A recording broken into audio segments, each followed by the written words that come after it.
Hello everyone, welcome to all of you in my English channel Elite English Club. एक बार फिर हम नए चैप्टर के साथ आपके सामने उपस्थित हुए हैं और आज हम आपके लिए क्लास 9 की मोमेंट्स बुक से द बेगर चैप्टर लेकर आए हैं। आई होप आपको ये चैप्टर पसंद आएगा और इसी तरह मेरे वीडियोस को पसंद करते रहिए, लाइक और शेयर करते रहिए, जिससे मैं आपके लाइक और शेयर से इंस्पायर होकर और खूब अच्छे अच्छे वीडियो बनाऊं और आपकी स्टडी में हेल्प कर सकूं। So now we will see the chapters. Writer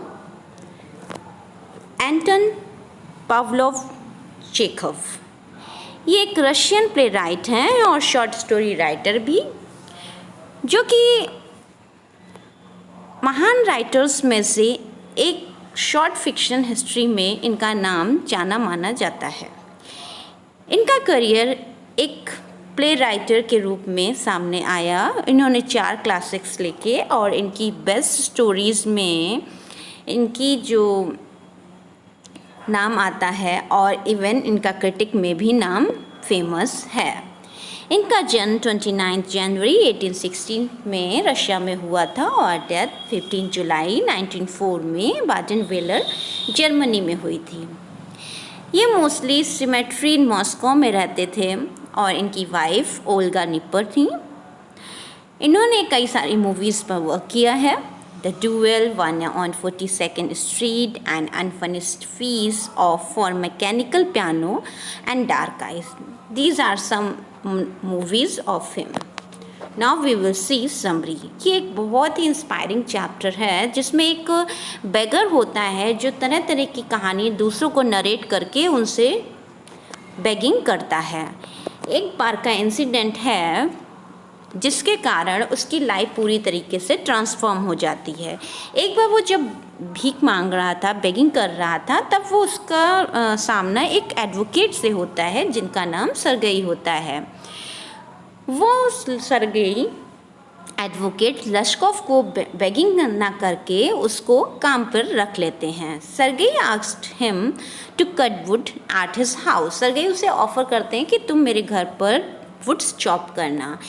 लेकिन जो लश्कोव था वो ड्रंकर्ड था और साथ ही साथ वो एक म्यूजिशियन था, लेकिन उसकी ड्रंकर्ड की हैबिट के कारण उसको उस ग्रुप से निकाल दिया गया था।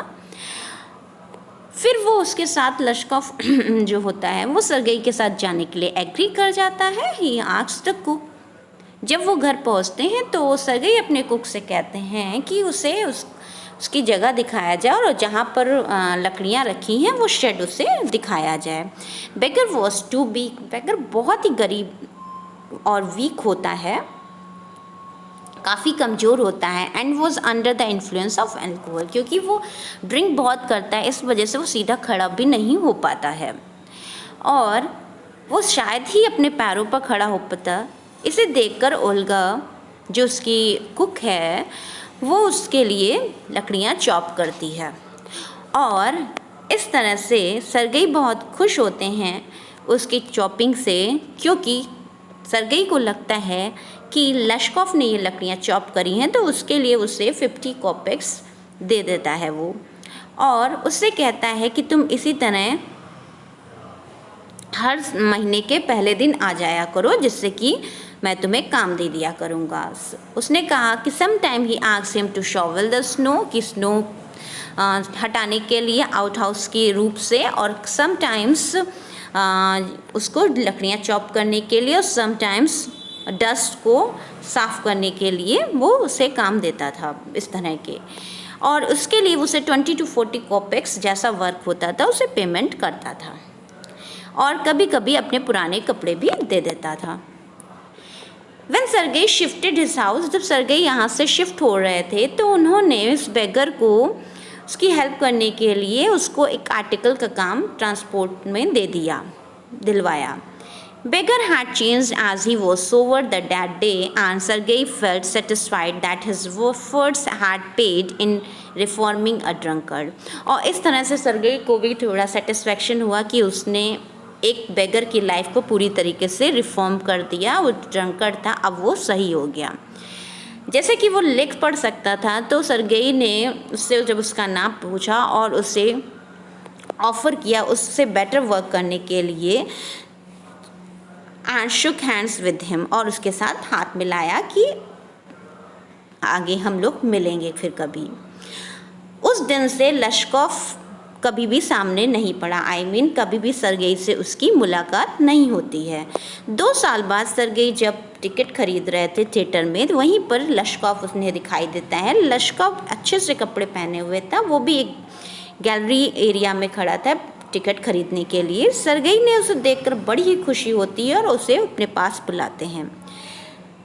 लश्कोव अब एज ए नोटरी वर्क कर रहा था और 35 रूबल्स उसे मंथली अर्न कर रहा था, सैलरी थी। उसने सर्गेई को थैंक किया कि उसकी हेल्प करने के लिए, उसे ट्रांसफॉर्म करने के लिए, उसकी काइंडनेस के लिए। और लश्कोव सर्गेई को बोलता है कि ये थैंक्स उसके लिए नहीं बल्कि उसकी कुक के लिए, ओल्गा के लिए, जिसने उसकी पूरी तरीके से लाइफ चेंज करी। तब वो उसे सच्चाई बताता है कि ओल्गा उसे डांटती थी, उस पर चिल्लाती थी, उसको बहुत कुछ कहती थी और साथ ही साथ उसके लिए लकड़ियाँ भी चॉप करती थी। इस तरह से उसके इस काइंडनेस के कारण उसका बिहेवियर बिल्कुल चेंज हो गया जब वहाँ से वो मूव ऑन किया, और इस तरह से लश्कोव एक नोटरी बन गया। तो पूरा रियल रोल जो जाता है वो ओल्गा को क्रेडिट जाता है, जिसने उसकी लाइफ को पूरी तरीके से बदल दिया और एक अच्छा इंसान बना दिया लश्कोव बेगर से। तो इस तरह से वो दोनों इस बात कहते हुए ही वेंट टू द थिएटर, वो थिएटर में चला जाता है। सो आई होप आपको ये स्टोरी पसंद आई होगी, और जो ऑथर का मैसेज था वो भी आप तक कन्वे हो सकता है कि अच्छाई से कुछ भी किया जा सकता है, किसी भी बुराई पर विजय पाई जा सकती है। जैसे कि एक लश्कोव बेगर से उस ओल्गा लेडी ने काइंडनेस दिखाकर उसकी लाइफ को पूरी तरीके से बदल दिया। तो आई होप आपको यह स्टोरी पसंद आई होगी। So keep watching, keep learning with me. Till then take care.